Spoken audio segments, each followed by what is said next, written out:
Hi everyone, I am Rebecca from ChemKnits and welcome to night 4 of the 2025 Spring Mini Skein mini series, where I am dyeing a lot of yarn sets of 5 or 6 gram mini skeins where the colorways are all intended to work together in a project as either a fade or a coordinating set. Tonight I am inspired by a single rainbow colorway I created as an afterthought in 2024 Hanukkah. I was speckling with rainbow colors and then wiping that excess dye out of the pan, but I did it in sort of an ordered way. So we ended up with this blended rainbow yarn mop that I thought was absolutely stunning. And I did recreate this yarn mop more recently. Yes, it was more pigmented, but just to show myself, okay, I can create this with intent and not just with leftover dyes. And I thought it would be really fun to take that blended rainbow and break it up into a set so that way you could use it to create some kind of more gradient project. And this is what we're going to try to do today. And while planning for this project, I had another idea, but we'll get to that. Let's go look at all the yarn I pulled.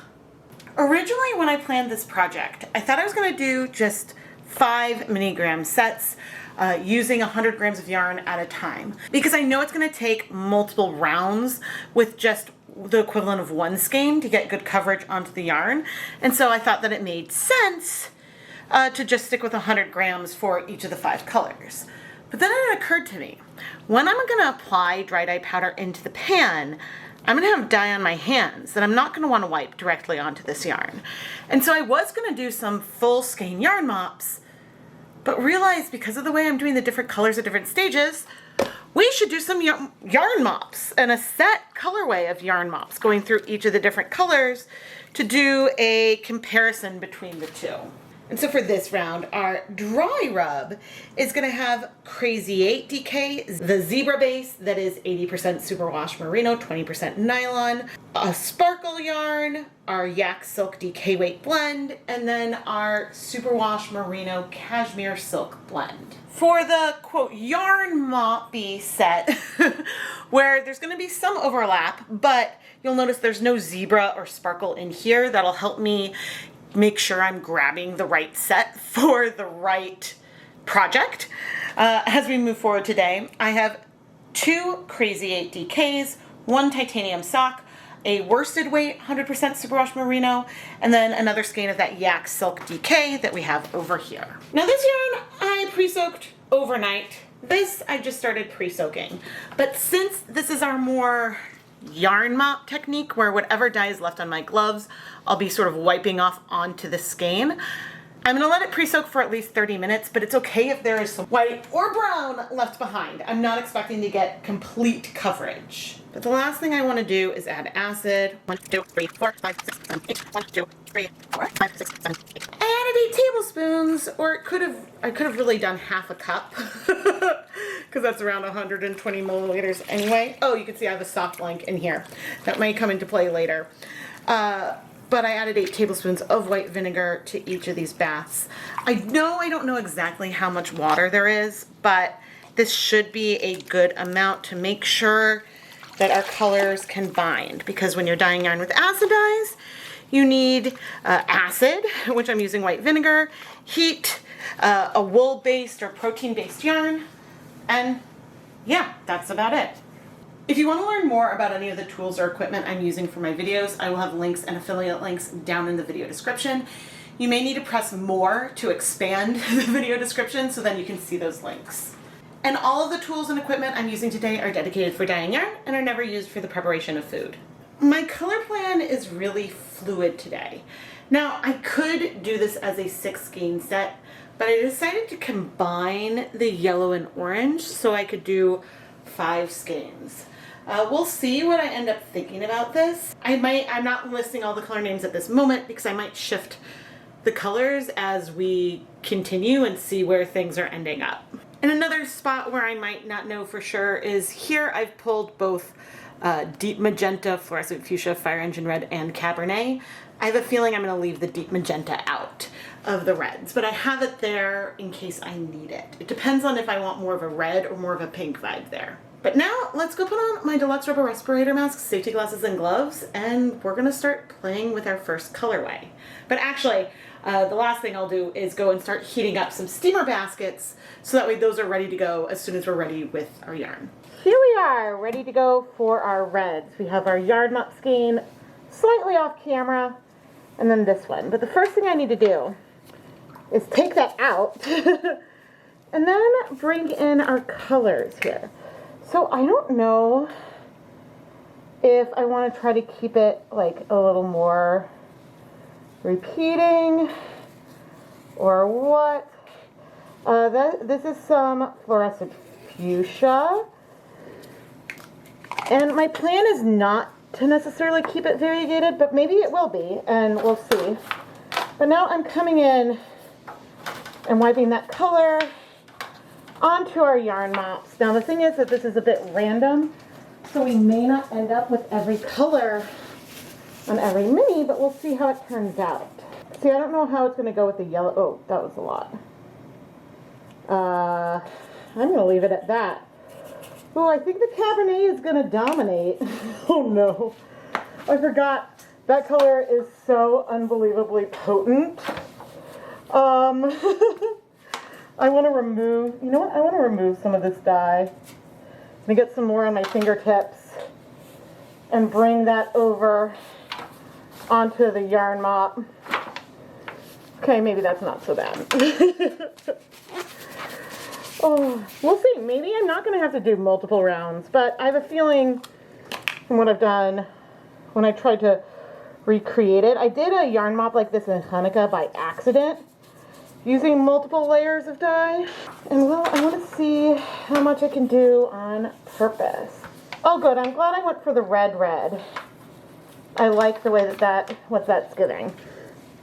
Okay, now I'm going to bring over our mops, and we're going to start this dry rub process. Oof, okay, so of these colors, the one that's giving the most spread is our fluorescent dye right now, but the other two colors aren't really spreading out quite as much. So I'm going to be tempted. We're definitely going to need more layers of those other two colors.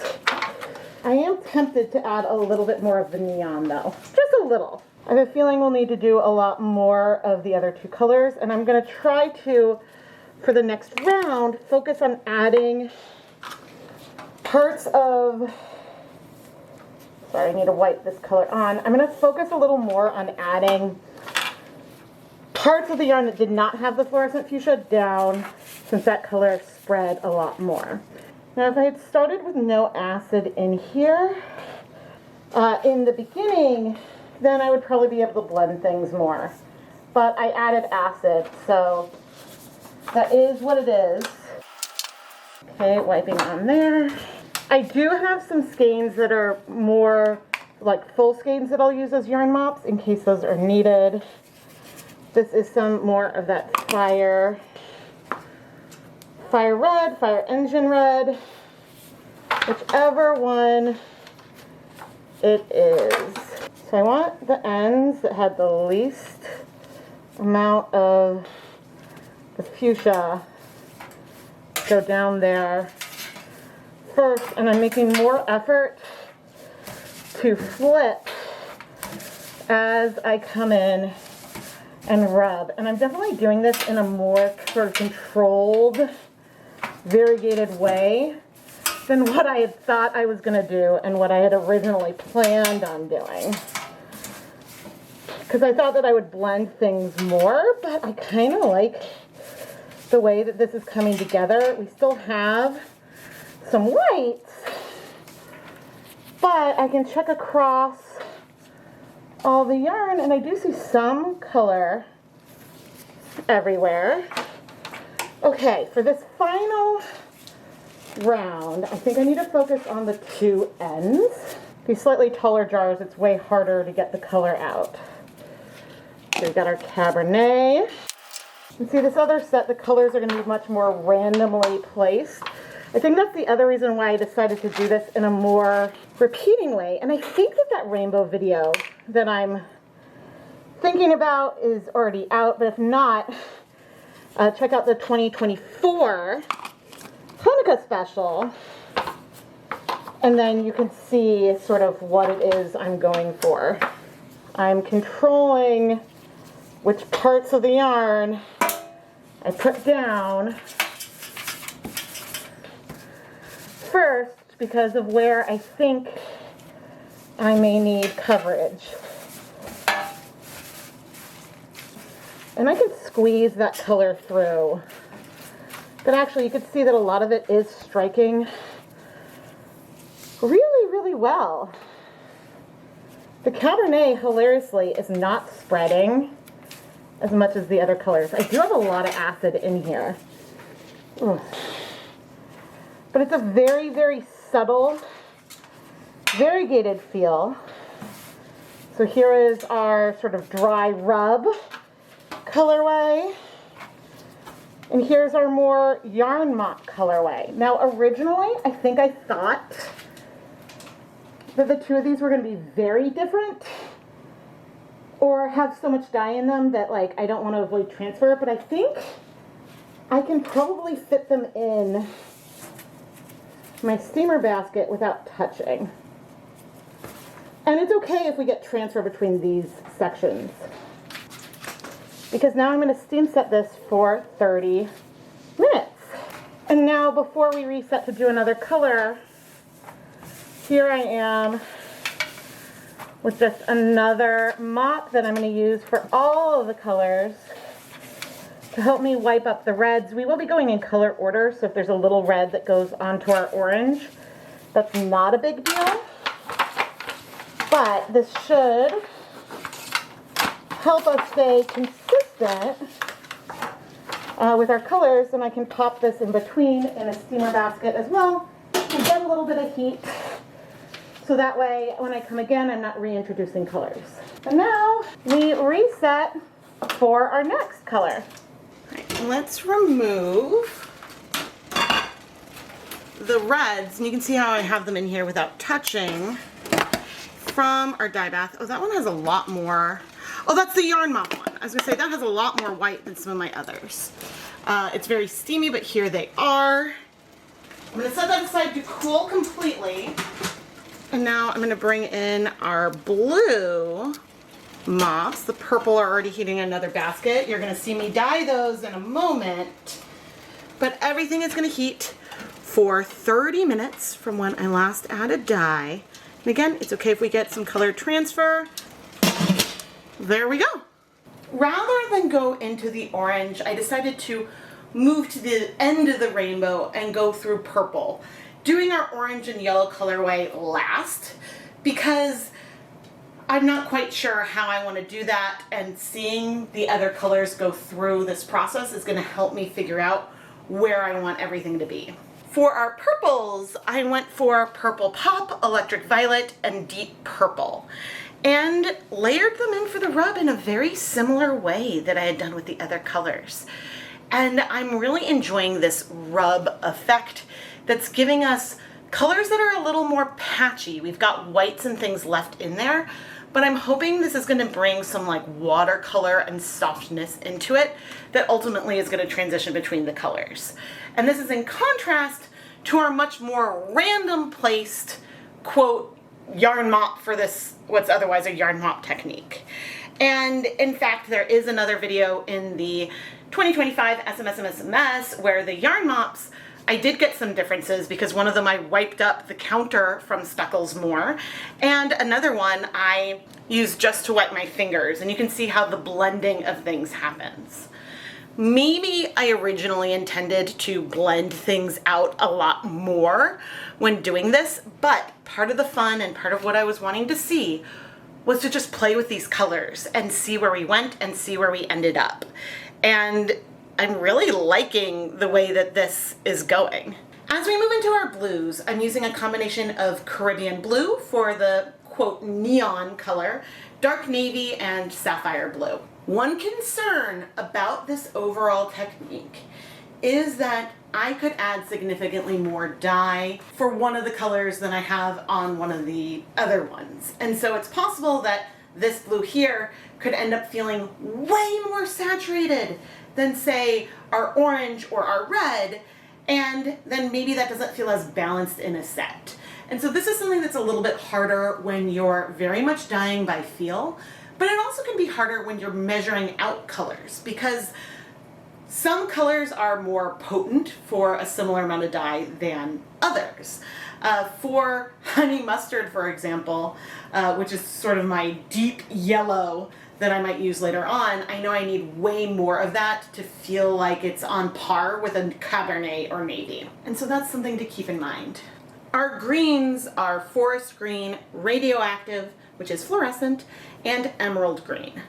Now, a lot of our more fluorescent or neon colors have spread the most out of the colors that I've been doing on these rubs.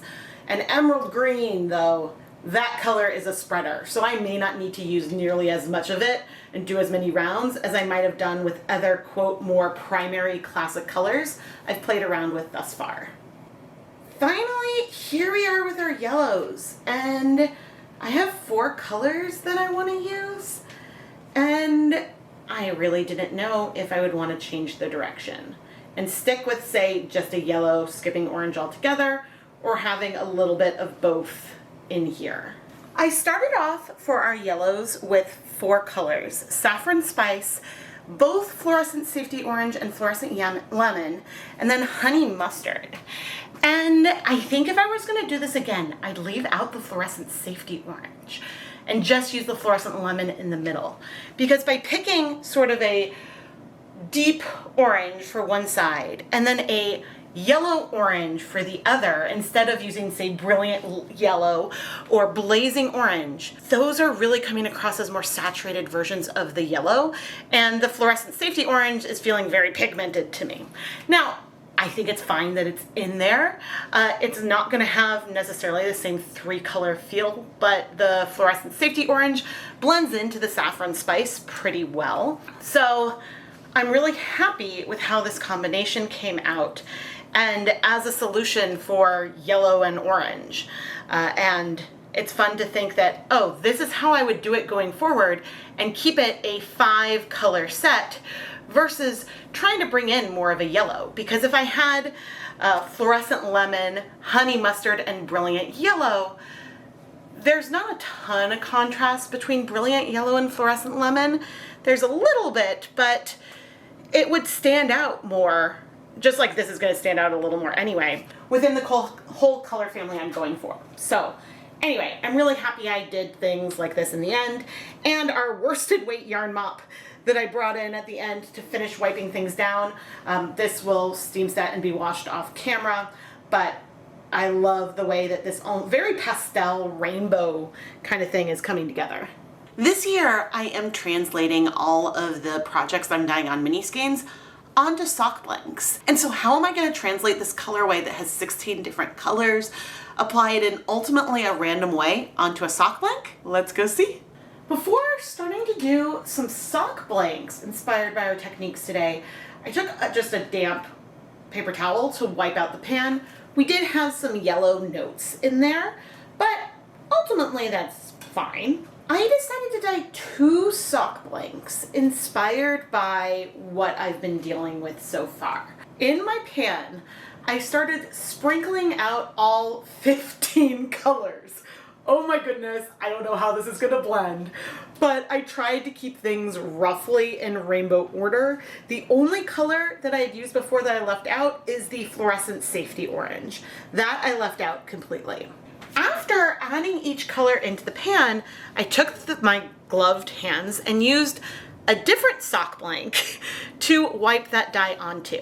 Now, unlike a skein of yarn where you have multiple layers in a given section, with the sock blank, there's really only a handful of layers as you have the knit stitches and 2 50-gram balls of yarn knit together.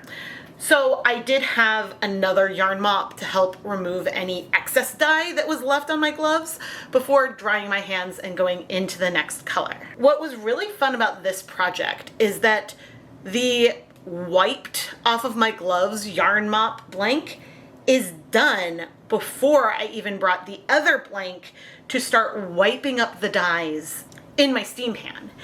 And I planned on only doing one round of color, knowing that I could have brought in more dye if I felt it was needed. But since I'm adding 15 different dyes, I figured I'm probably adding more dye into the pan than what I had before. And so cross your fingers for me that wiping the yarn like this is gonna work okay. I didn't wrap either blank in plastic wrap. I just tried to scrunch them into my steamer baskets in a way so that way, yeah, there could be some color transfer, but mostly things will remain in around the order I placed it. And then I went ahead and steam set everything for 30 minutes. I just put the other blank straight into the steamer basket, and I have to say that I am completely obsessed with how this turned out. The colors together, the way the dry rub went, and I mean, I adore this one too. And adding a little bit and scrunching it as I went. Hopefully that was all on camera. It worked so nicely. And like, you feel both the yellow and orange in there. It doesn't feel like I skipped a color. I am so excited. I have a feeling I'm gonna need to do more of these sock blanks. Maybe that'll be off camera.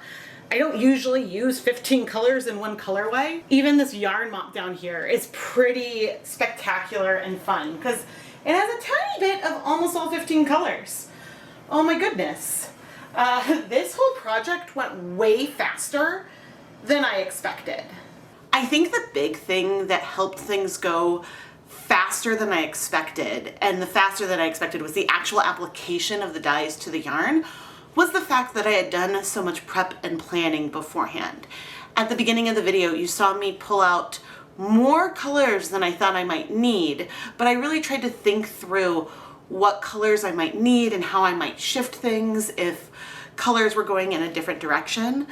Now, it helped that I had used some of these combinations of colors together before, but I don't think I've done all of them, and so sometimes just taking some time and thinking through of an idea when you're going to be doing a technique that is ultimately very free-form and unmeasured can help, because then you're not doing as much guesswork when it comes to the actual dyeing moment.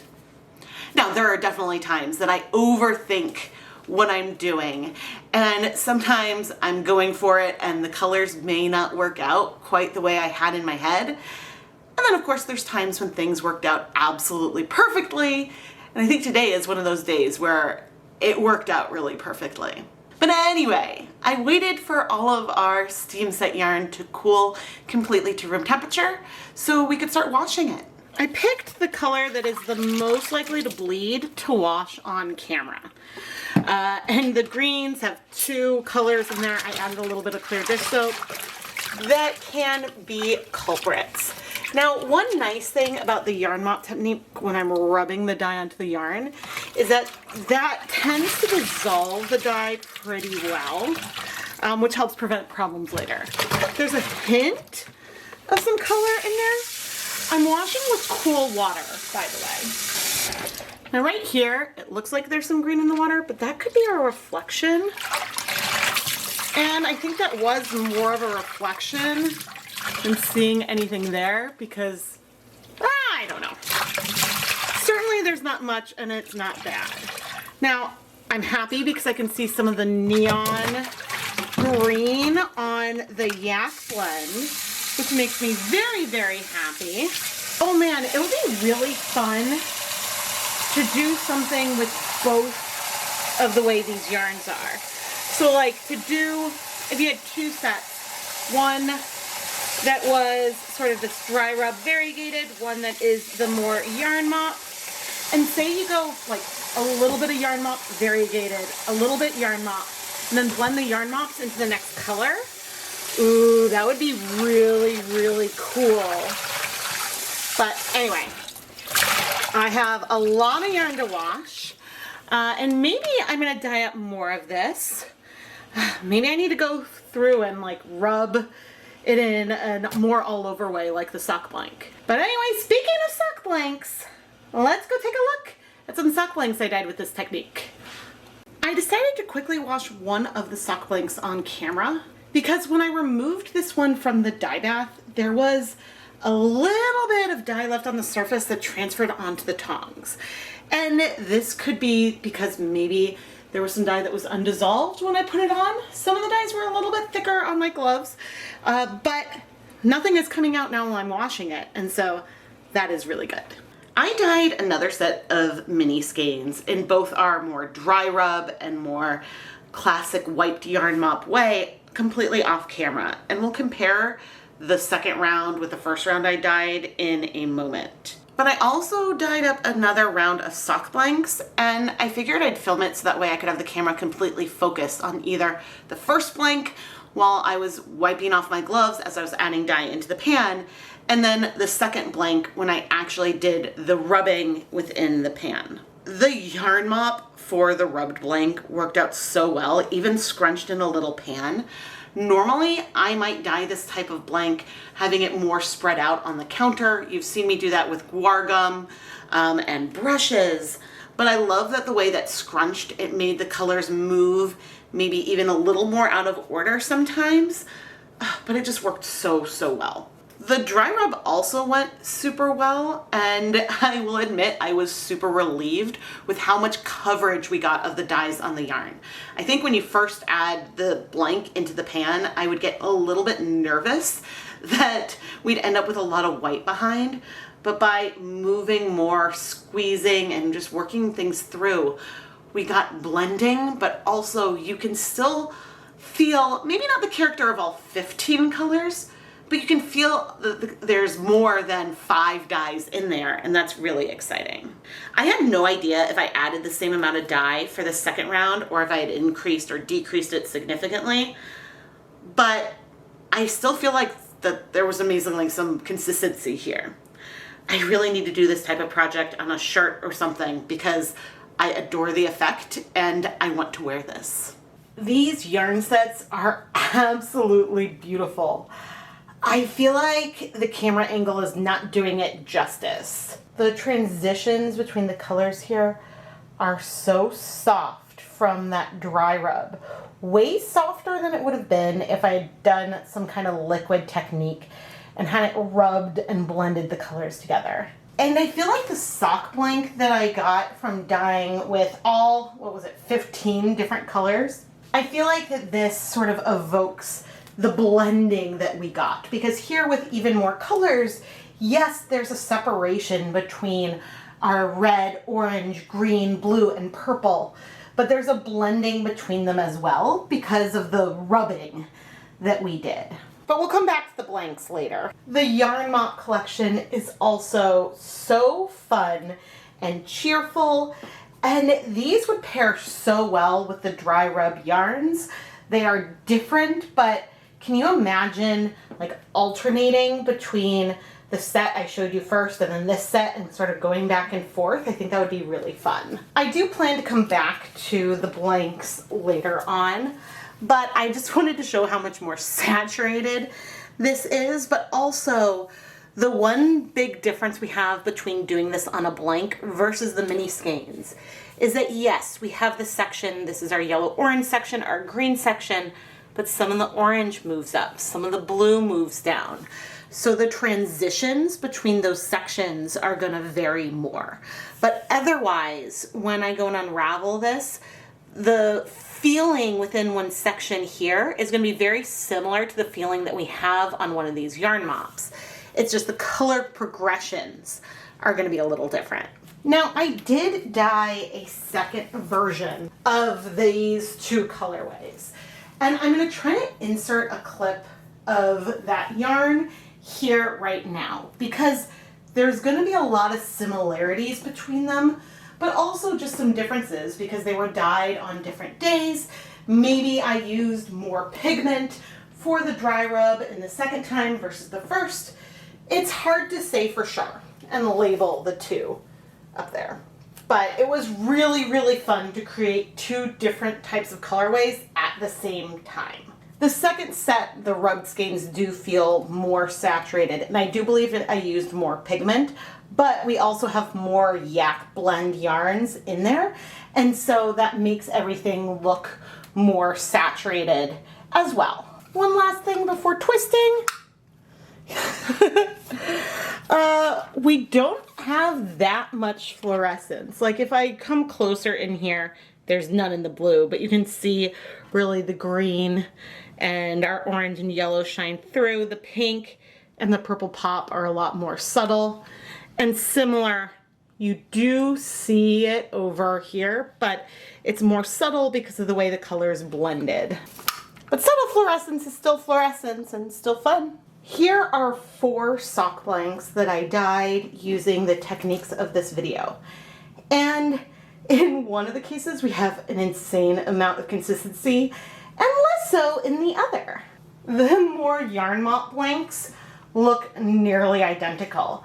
I bet if these were both single-stranded blanks, so they only unraveled into 1 skein of yarn versus 2, that you could get a very reasonable and very long pair of socks that matched up pretty well. But they are double-stranded, and so the fact that one of the blanks right here has a bigger white section, that's going to be consistent in both skeins when we unravel this one. Now the difference with the rubbed yarn is a little more dramatic. Clearly you can see the placement of where the green is, the size, relative size of the red and the blue between the two is different. And so that's a big reason why it's a benefit to have double-stranded blanks, because this orange to green transition is going to happen in the same place on both of these skeins, the same place on both of these, but socks made out of 1 skein from each would have some differences. That being said, we have some consistency in the way that the colorways sort of came together. They definitely feel like they're the same colorway.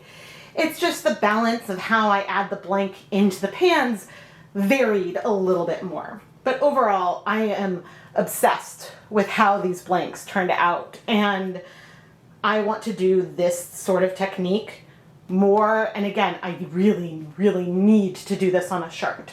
Not that I have enough colors to get this effect with the like darker shades on the top and the brighters on the bottom, but at least we could do maybe some kind of blended rainbow, which would be so cool. So cool. I already alluded to this, but with these yarn mop blanks, the difference between the colorways on the blank versus our mini skein sets is extremely subtle. So why might you want to work with a blank versus the mini skeins? You may want to work with a blank because then you have all the colors all connected, there's fewer loose ends to weave in, and the color transitions are just going to happen for you. You may choose to use mini skeins because then you get a little bit more control over where those color transitions happen.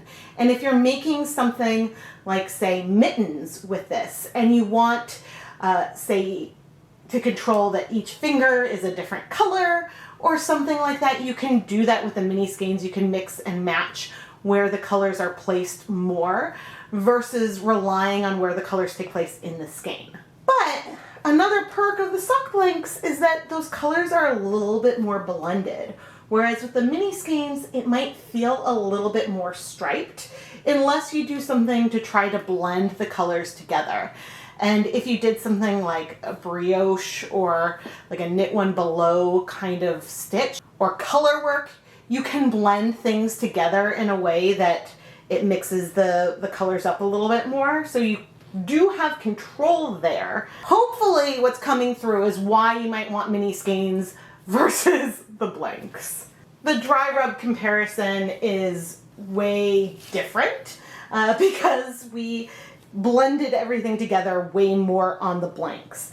Yeah, maybe you could pinpoint different colors, but I really don't think, for example, you can pinpoint some of those fluorescent colors because they're sort of hidden beneath a lot of those other colors. And in fact, I think we'd see less fluorescence on the blank than we saw on those minis. But here as well, there is a lot of blending happening between the different colors on the blanks, and on the mini skeins, there's no hint of orange in the green section or green in the blue section, whereas we have some really fun teals and blended colors on the blanks. So that's a huge difference. The yarn mops from this project are a lot of fun. Definitely different from the colorways because they have a little bits of 15 different colors here on them. And I feel like the Cabernet and some of those greens made a really big impact here. But anyway, I'm gonna get these twisted up and then go work on twisting all those minis. Our minis are all twisted up, and so let's take a closer look at some of the different yarn bases and some of the differences that I saw between my first batch and second batch. Here on the Krypton sock, I have a first batch of dry rub and a second batch. And you can really see that I added more dye the second time around. I think that if you want to be really consistent with a random technique like this, filming things on the same day will help with consistency. Having multiple days in between batches means that I don't have the same muscle memory as I did the first time around. Both are gorgeous though. This is the Yak Silk DK, and you can see those saturation differences a bit here as well. Most notably with our greens, this one is less saturated, and same with the reds. Some of the other colors, I mean, maybe the navy is more saturated here. There was variation between the levels of saturation for each individual color within one set as well. And our Superwash Merino Cashmere Silk Blend is less saturated than just our Superwash Merino Silk Blend, but that's not because of the cashmere content, that's because first batch, second batch. And so because I know a little bit of where things are placed, that can help. But our MSC or MCS sock is very similar in saturation to our Sparkle. So this is not the best example to tell me if things are gonna feel lighter overall, like we sometimes see with silk blends. There's a lot more consistency with our yarn mop sets. I am pretty certain that this was first batch, this is second batch. Both are the Crazy 8 DK, and they look extraordinarily similar to me. And the reason why we might have more saturation on the dry rub and less of a change on the yarn mops is that the dry rub is dependent on how big of a pinch of dye I pick up out of the dye container. The yarn mops are dependent on how much dye is on my gloves. And yes, if I take a bigger pinch, there could be more pigment on my gloves. But the consistency of what's left over on the gloves, there's just more consistency there versus how big of a pinch and how much dye I sprinkle, how many times I go back into the container. Either way, I'm gonna have the same amount of pigment on my actual gloves, and so that's why there's consistency there. Everything we have here is primarily superwash merino wool. Some of them have nylon, some have yak, silk, and or cashmere, and so having those different fiber blends can make big differences sometimes, but not always. One place where things always make a difference is when we have yak in the fiber versus not. And I think it's pretty obvious. These guys have yak, the rest don't. It's even more obvious over here. The one that has yak is on the far left because that yarn base starts out as a deeper, cool-toned brown, warm-toned gray color to start with. One other base I want to point out, I really like how this effect worked up on the zebra yarn base.